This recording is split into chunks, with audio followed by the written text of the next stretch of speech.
மயிலாடுதுறை அருகே திருவாவடுதுறையில் அன்னைக்கு வழிகாட்டிய விநாயகர் கோவிலில் மகா கும்பாபிஷேகம் நடைபெற்றது.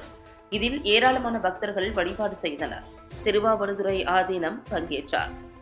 சிவபெருமானின் சாபத்துக்கு உள்ளாகிய பார்வதி தேவி பசு உருவம் கொண்டு பூலோகத்தின் பல்வேறு தலங்களில் சாப நிவர்த்தி வேண்டி வழிபாடு நடத்தி திருவாவடுதுறை கோமுக்தீஸ்வரர் கோவிலுக்கு வந்தபோது விநாயக பெருமான் பசு உருவம் கொண்ட அன்னையை கோமுக்தீஸ்வரர் கோவிலுக்குள் அழைத்து சென்றார்.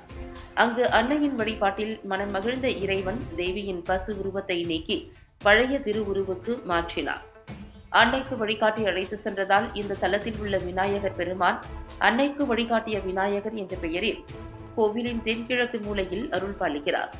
சிறப்பு வாய்ந்த இக்கோவிலின் கும்பாபிஷேக விழா கடந்த 14ஆம் தேதி பூர்வாங்க பூஜையுடன் தொடங்கியது. தொடர்ந்து 4 கால யாகசாலை பூஜைகள் நடத்தப்பட்டன.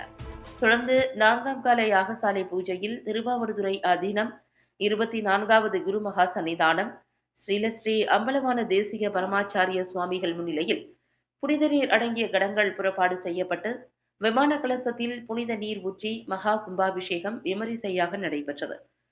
தொடர்ந்து மூலவருக்கு மகா அபிஷேகம் நடைபெற்றது. இதில் ஏராளமான பக்தர்கள் பங்கேற்று வழிபாடு செய்தனர்.